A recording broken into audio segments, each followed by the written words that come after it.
I'm Adam Grant. I'm here with Dan Ariely, leading behavioral economist at Duke, author of Predictably Irrational, The Upside of Irrationality. We're going to talk today about his newest book, The Honest Truth About Dishonesty. Dan, welcome. My pleasure. Thanks for inviting me. Enlighten us. In organizations, how common is dishonesty? Very common, but the thing that is common is not big cheaters. The common things are little cheaters. And there's a couple of things that are special about organizations. But let's take one step back and ask the question about cheating. So what we find is that lots of people can cheat a little bit. And what happens is that if we cheat a lot, we face not being caught, we face the possibility that we will feel bad about ourselves. So we play a game within ourselves. Sometimes we think about game theory as kind of a game between two parties. It's also a game within a person. So you say to yourself, I want to think of myself as good, honest, wonderful person, and I selfishly want to benefit from this honesty. And it turns out that you can cheat a little bit and still feel good about yourself. So that is the general lesson that we find. And just kind of to give you an estimation, we ran experiments on cheating close to 50,000 people so far, and we find a handful of big cheaters, and we lost a few $100s to big cheaters.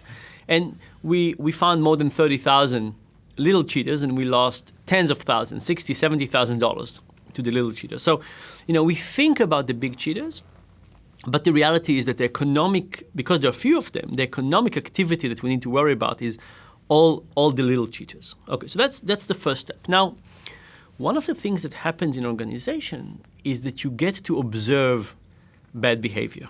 Right? And if you can think about it, there's something really asymmetrical about observing good behavior and observing bad behavior. So bad behavior, when you see it, it's incredibly salient. You see people behaving a certain way, and then there's a chance that you would find that this is actually acceptable.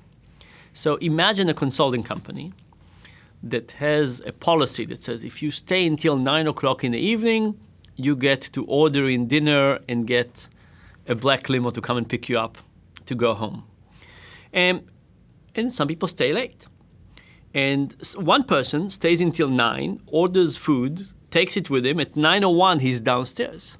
This is incredibly salient to everybody, that he waited 1 minute, he obeyed within the law. And what happened in cases like this is very quickly, everybody at 9:01 is gone. It's clearly not fulfilling the goal of the organization.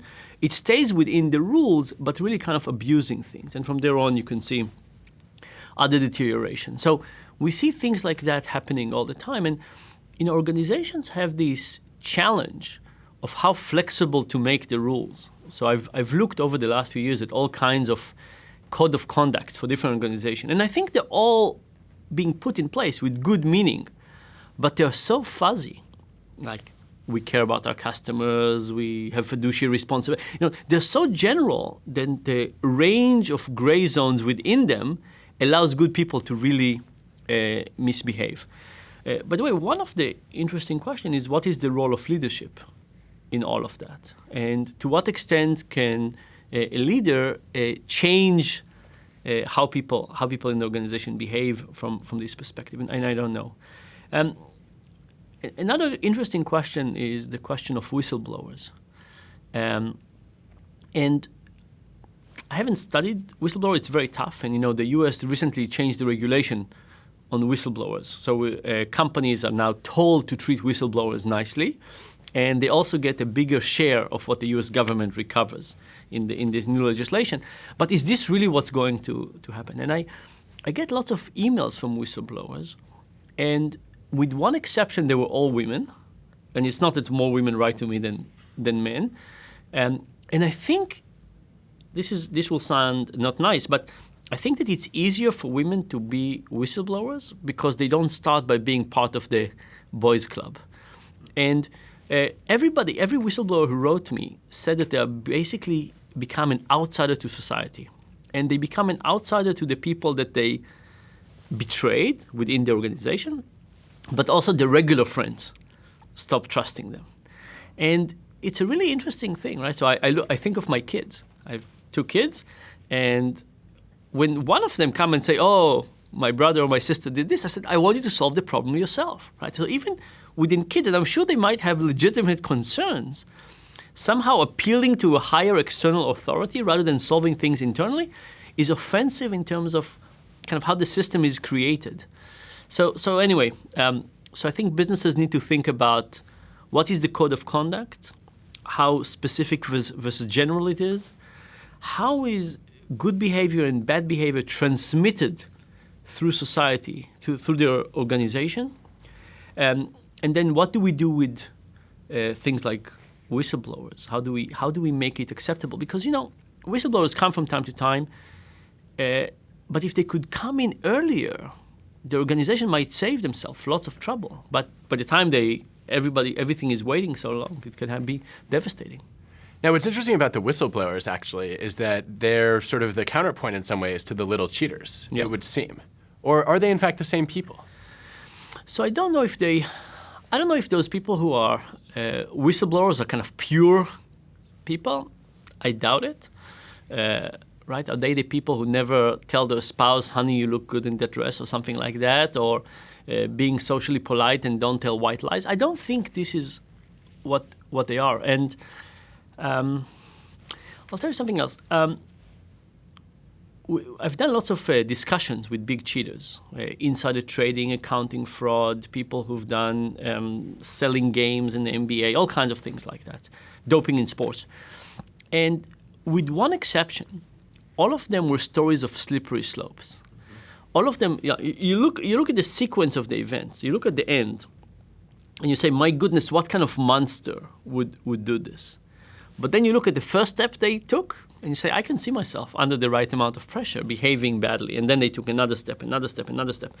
And I think most of organizations go down a slippery slope rather than having some vicious plan.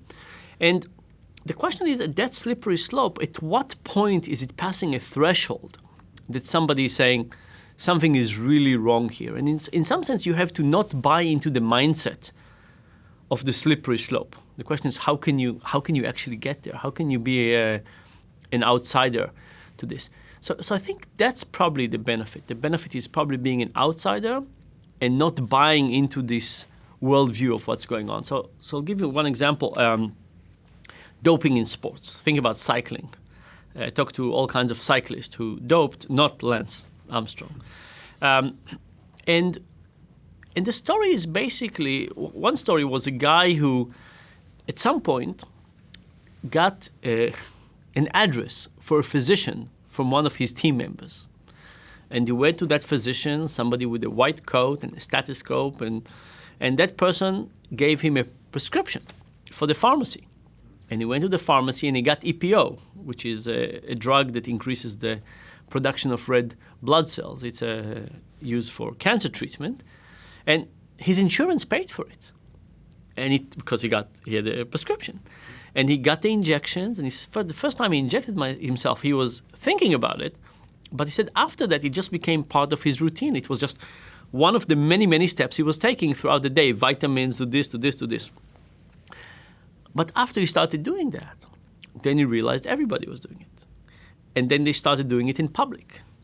And then he moved to another team. And in that team, the people who were running the team were getting people to order what drugs they want in addition to EPO. And moving from just EPO to another drug was very simple. And then later on, there was a shortage of EPO. But he knew some people from a Chinese cycling team. So they put him in touch with a factory that produces EPO, and he imported it. Then he started selling drugs. I mean, you can see how things go on. Eventually, he was a drug dealer.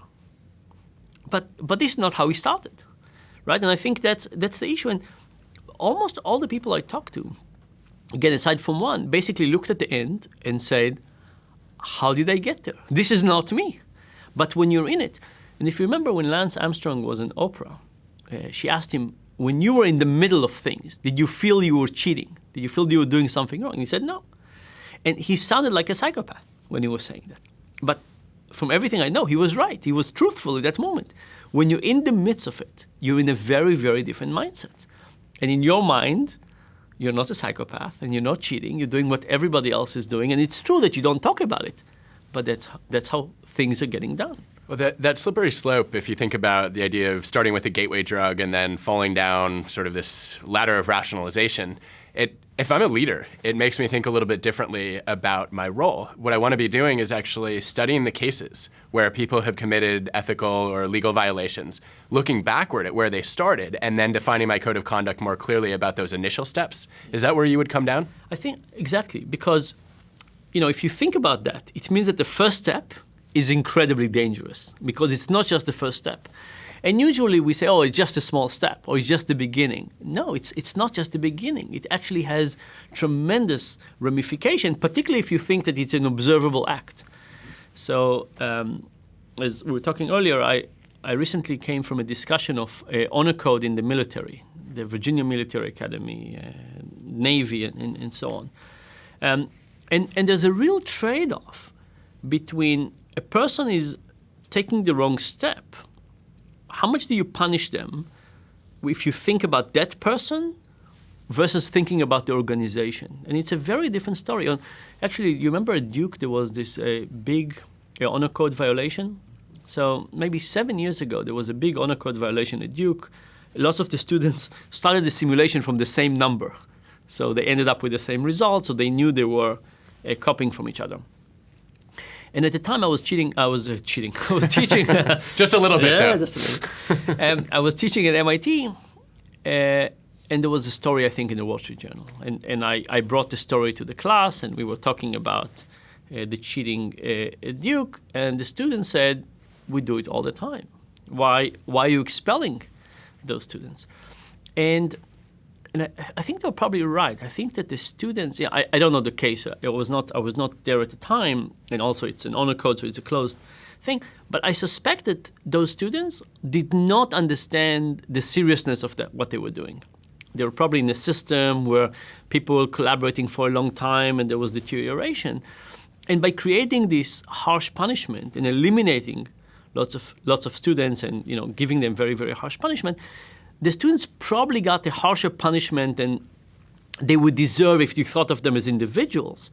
But for the organization, it really helped because 6 years later, it's really clear to the students what are the right and wrong levels and what do you step and don't step. So I think there is this interesting trade-off between the benefit of the individual and what do we think about forgiveness versus what do we think about the cohesiveness of the organization and how clear the rules are. Yeah, it's a classic question of retribution versus deterrence. Mm-hmm. And it seems like in this case, you're at least willing to err a little bit on the side of deterrence, even if it unfairly punishes a few. Yeah, I'm not sure I would call it deterrence, but it would basically be for the strictness and clarity of the rules, for the clarity of what are the norms and what's the right and wrong behavior.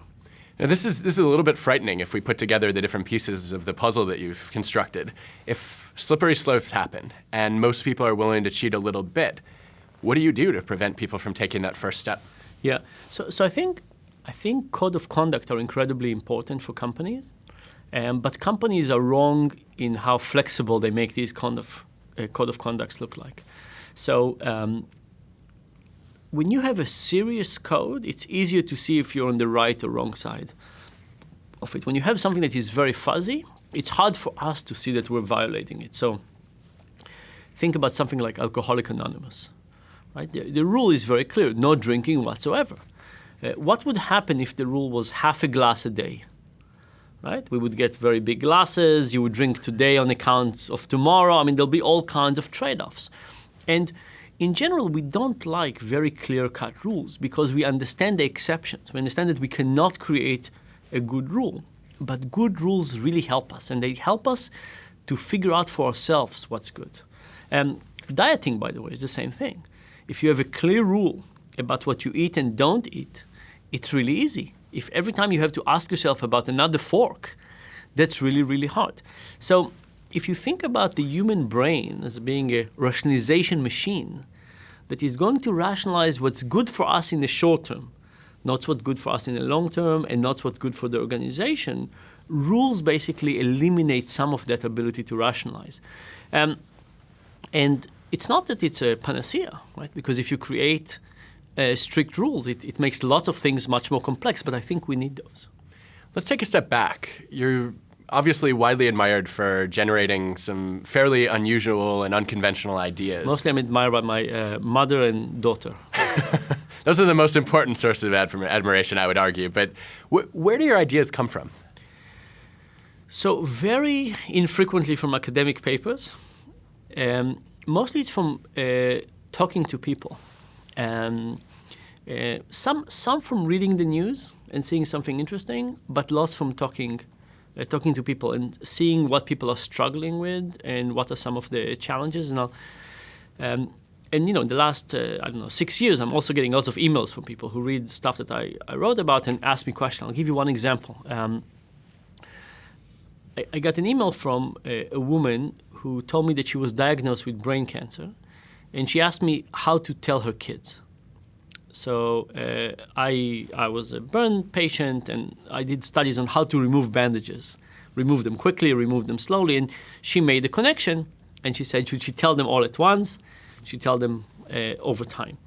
Now, it's not exactly the same question as removing bandages, so I didn't have an answer for this. So I talked to all my physician friends. Nobody knew what is the right answer. And I was in New York 10 days later, so I met her for coffee, and we discussed this because it's not something I feel comfortable. And eventually the conclusion was that if her kids ever found out that she was misleading them, they'll be very hard to regain trust, so maybe she should tell them all at once. But this question of how do you reveal bad news started becoming very interesting for me. This was about 3 years ago. So now we have a big project in which we're following doctors around the hospital, observing how they tell bad news to patients, really bad news, cancer, end-of-life treatment, stuff like that, and trying to figure out what are the mistakes and what are the better ways to do that. So things like that happen where you basically say, my goodness, this is a big question that people are struggling with. We don't know the answer. Maybe we should try and figure it out. And stuff like this is happening all the time. Mm-hmm. Well, it sounds like paying attention then to the questions that come on your plate is one source of ideas. Absolutely. One question from me to close on. Behavioral economics has gained a lot of steam in the past decade. It's, I think, one of the most probably popular scientific movements in history. You are a behavioral economist, yet you have 2 PhDs in psychology. And I've noticed frequently that my work gets labeled as behavioral economics when in fact it's coming from a psychological perspective. Why is behavioral economics cooler than psychology when in fact often they're the same thing? And what's the future of these two fields in your view? Yeah, so I'm not sure if it's cooler than psychology is the right way. So here's the thing. Economics is both a descriptive and a prescriptive discipline. It describes something about how people behave and then also tell policymakers and businesses how to conduct things. And I think for a long time, psychology has basically stayed on the descriptive side. Here's how people behave. And economics has gained tremendous impact because of the prescriptive side of things. And behavioral economics, in my mind, is basically a counteraction to that, right? So if academics would have stayed within the university, I don't think anybody would want to attack them. I mean, everybody's entitled to their own theory, right? I mean, why not attack people in philosophy or history? I mean, you can attack lots of other people. And we're really not attacking economics in the disciplinary sense of, economics is a beautiful field of study. It explains maybe 30% of the human variance. It's great. But when you take this theory and you say this is it and this is everything and now you should build bridges and cities or the equivalent tax systems and healthcare systems and so on based on that, now it becomes dangerous. So behavioral economics in my mind is not against the economic discipline as much as the application of it. And I'm actually hopeful that we're not going to debate each other because there's really no much point in this. We really need to be empirical. So the points about behavioral economics is the truth is we have to be a bit more modest. We don't know that much. The world is much more complex. And we should be open to admitting that we don't know, and we should do experiments. And I'm imagining a future in which every discipline does its own thing. But when we come to policy, no child left behind, taxes, healthcare, whatever, every discipline says, here is what I think are the important things, and here's what I think is the right setup. And together we build the right experiments and we see what's working. So I'm hoping that we'll get a field of experimental social science that will be used for government, will be used for businesses, and so on. And the input for it could be everything, right? Why not have philosophy, and why not have sociology, anthropology, and psychology and economics? It's all perfectly fine. So that's my wishful thinking for the future. I think it's an exciting vision. Let's bring great thinkers together, let them collaborate on the design of experiments, agree on the outcomes in advance, and then let the best policy win. That's right. Thank you, Dan. My pleasure.